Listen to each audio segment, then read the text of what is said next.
Day 2, Fruitless Heart. On this day, Jesus curses the fig tree and drives the money handlers out of the temple. Both linked, both significant, and both stemming from the place of worship, or more precisely, the heart. Paul tells us that the root of all sin is exchanging God for something else. Romans 1:21-32. In fact, he actually states 3 times in this first chapter of Romans.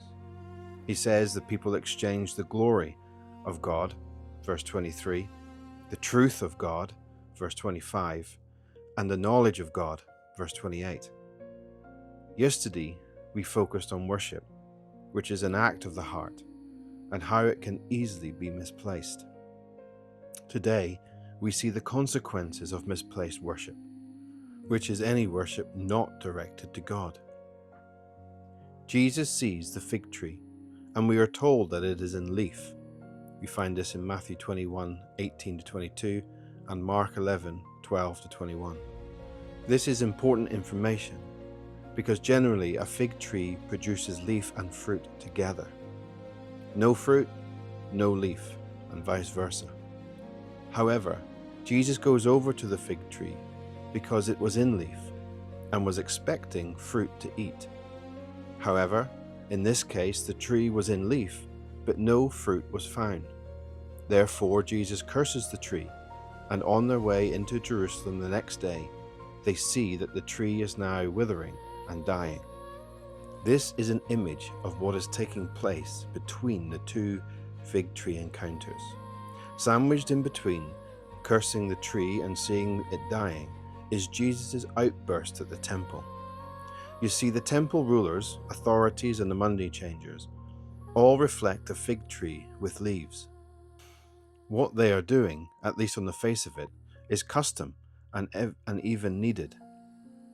Roman coins that are used every day are needed to be exchanged for temple coins, as only temple coins could be used within the temple. Also, people traveling to Jerusalem for national feasts would not risk carrying their animals for sacrifice in case they became blemished on the way. Therefore, waiting and buying sacrificial animals in Jerusalem would make sense. So on the face of it, everything seems to be above board and practical. However, Jesus attacks the heart of it rather than the practice. He calls them all robbers who have made a den for thieves in the temple courts rather than a place of prayer. They are making money, having dishonest scales, exploiting people for honoring God. Remember, he is not preempting the power of the cross by challenging the people of the need of sacrificial animals or sacrificial sacrifice. His focus is on the corruption which stems from the heart. In other words, the physical corruption on this day at the temple courts are the overflow of the corruption within their hearts. In the mindset of Paul, at least after his conversion, and by the time he writes a letter to the Romans, these people have exchanged the glory, truth, knowledge of God for the corruptible riches of earthly money and praise of fellow man. Paul would go on to say that God hands them over to it and lets them get on with it, and in the day of judgment, they will be without excuse before the Lord. We must wake up to this, especially with the ever-growing, subtle distractions this world has to offer. Remember what C.S. Lewis told us yesterday, that our desires are not too strong, but are too weak, and that we are too easily pleased. This also reflects Paul's solution in Romans chapter 12 about needing to renew our minds so that we can know God's good and pleasing will. If our worship falls short of the throne of God because we are worshiping the religious or the things of God, then we too have exchanged the glory, truth, and knowledge of who He is for something far less. We must remember that in this context, having unblemished animals for sacrifice was God's idea and command. Also, in the Old Testament, God challenges the attitude of the people of Israel several times on their following of the temple worship traditions, which God again had commanded and listed in the detail in Leviticus, Numbers, and a shorter version in Deuteronomy. So God is not looking at the outward appearance of our worship or devotion to Him. Like with David, He is looking at the heart. True worship or true devotion to God does not stem from rules, lists, or works, but rather our heart.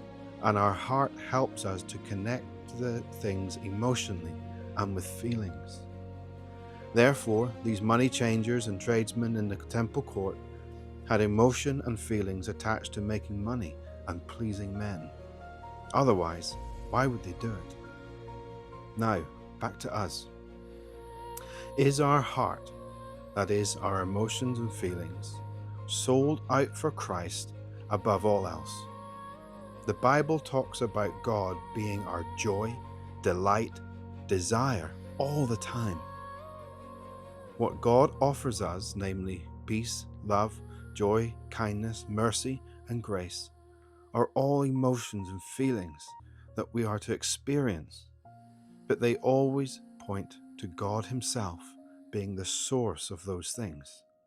To make it clearer, David in Psalm 16, 8-11 says this: I keep my eyes always on the Lord, not on worship, not on praying, not on reading, not on singing, but on the Lord.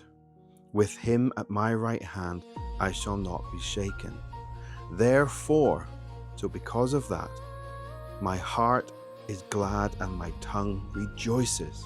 My body also will rest secure, because you will not abandon me to the realm of the dead, nor will you let your faithful ones see decay. Verse 11, you make known to me the path of life. You will fill me with joy in your presence, with eternal pleasures at your right hand. So all these things that point to Jesus or point to God, like worship, singing, reading, praying, and even working for the Lord, are a means to an end. If these things ever become the end, then we have exchanged God and shown our true heart. Therefore, by doing this, we too are like fig trees that produce leaves but not fruit. And before we too become withered or dead, we need to exchange God back. We need to exchange the lesser, cheaper, plastic objects of our worship or heart and take back the glory, truth, and knowledge of the one true God, the Creator of the world, in whom our fullness of joy should be.